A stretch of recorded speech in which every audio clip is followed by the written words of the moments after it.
Hey my dear pirates. You are on channel Straw Hat's One Piece Theories. And in today's video we're going to talk about the special army of Im-sama and the world government, the Holy Knights or Divine Knights.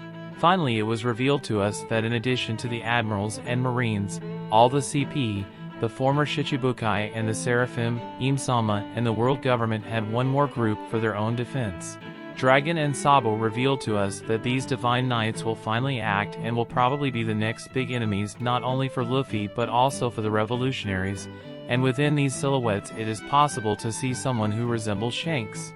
Is Shanks really a traitor, or is he a clone, or perhaps a brother of Red Hair? So are the Divine Knights the most powerful enemies the pirates will face since the beginning of One Piece? Could it be that these knights are more powerful than the admirals? Well, we are going to analyze all this in today's video. So if you want to be a pirate king like me and achieve eternal glory, go ahead and press the like button with all the power of your devil fruit. And if you're new here my dear sailor, already subscribe to the channel and don't forget to activate the notifications bell so you don't miss any new video, okay? Then join this crew that will dominate the entire Grand Line and the New World.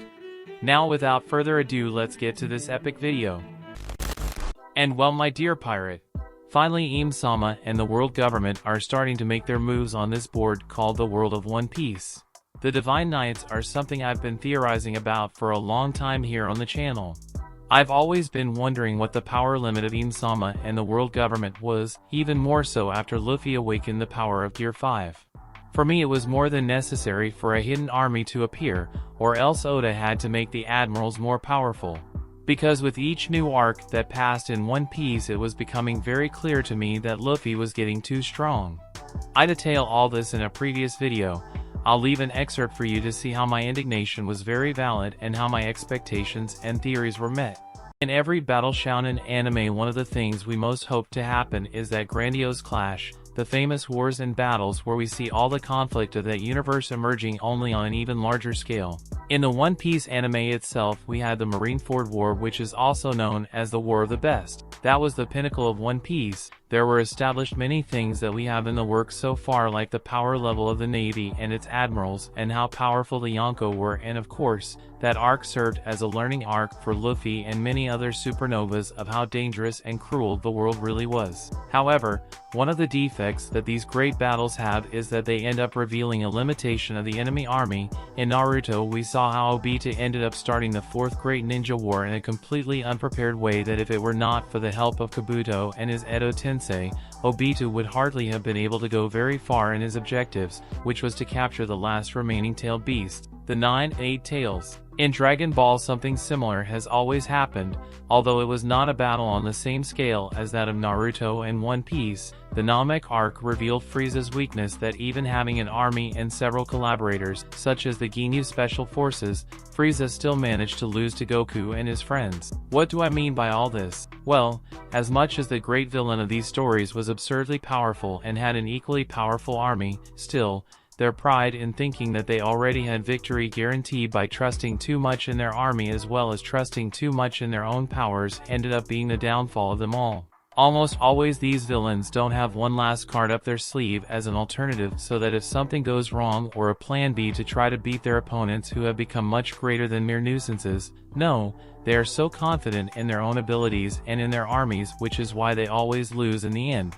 Of course you can say that this is something that has to happen, because all shounen is like that. Well, I agree with that, because the villain has to have a flaw so that he can be defeated, but I believe that One Piece can do it differently. I believe that Oda can change this common sense that exists between the writings of Battle Shonen. Because if every anime and manga of this style ends in the same way, with a villain who believes he is too powerful for having a large army but in the end he loses in a way that seemed impossible, I would rather stop following works of this genre.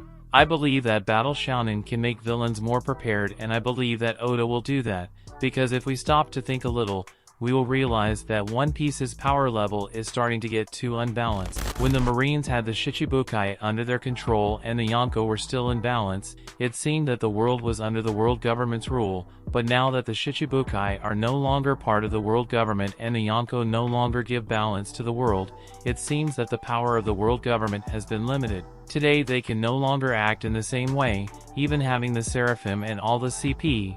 It seems that the world government is increasingly losing its powers, so much so that we saw how Ain Sama and the Gorosei gave the order for the destruction of Lelusia.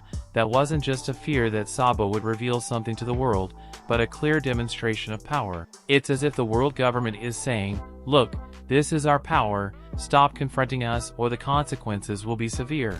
But what we see in reality is that any CP that the government sends no longer poses any threat.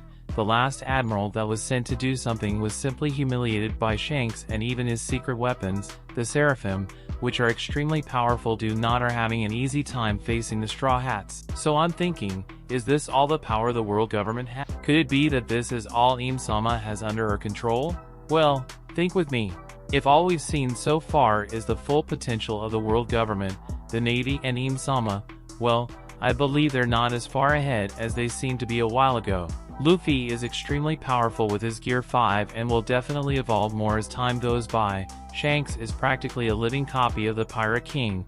The Shichibukai are now against the world government, not to mention the thousands of pirate crews that exist around the world. The Navy doesn't even know if they can count on Garp on their side at the end of One Piece, so it could take this huge loss as well, and I believe Aokiji and even Blackbeard will fight the world government when the time comes. So, unless Ain Sama has some hidden army that is very powerful, or that Uranus is really in his possession, since we imagine that what happened in Lelusia was done with this weapon, and that this ancient weapon can be fired several times, and that the admirals and the Gorosei have secret powers that we don't know yet, I think it's very difficult for pirates to lose in a battle at the end. That's why I said that I believe that Oda created something special, because Ain Sama is a very mysterious being, and surely he must have something even more powerful than the ancestral weapons themselves in his possession. Who knows, a hidden army with Zoan powers legends never seen. I don't know what it could be, but if Oda is not careful, his work could be an ending where the villain will not demonstrate that he has everything under control, and that in reality he is not as great a danger as he appeared to be. As you could see, I was already getting dissatisfied with the balance of powers within One Piece, but it looks like Oda will start to adjust all that with the Divine Knights. I believe that each of the Divine Knights can possess the power of a devil fruit, and all are with the powers of their fruit already awakened. Rob Lucci's introduction with the awakening of his fruit was just a glimpse of what was to come in the future, and Oda will now better develop this whole concept of awakening the fruits of the devil, and who knows, even the origin of the fruits. Or else their haki must be absurdly powerful, or maybe even a new type of haki, since haki is One Piece's ultimate power. Now about a member of this select group being Shanks, or maybe a brother or clone of him, well, that's a subject for a more detailed video. But now I want to know your opinion about everything we commented here today. Do you believe that Divine Knights are more powerful than Admirals? Will we finally see more high-level haki users like Shanks or even higher? But of course, if you made it this far, it's because you like the content, so it doesn't hurt to subscribe to our channel and become one more member of our fleet, my dear sailor. And of course, do not forget to press the like button, that helps a lot in spreading the video and the channel, so help us to become the largest fleet of pirates here on YouTube, okay? A big hug for everyone, and until the next video.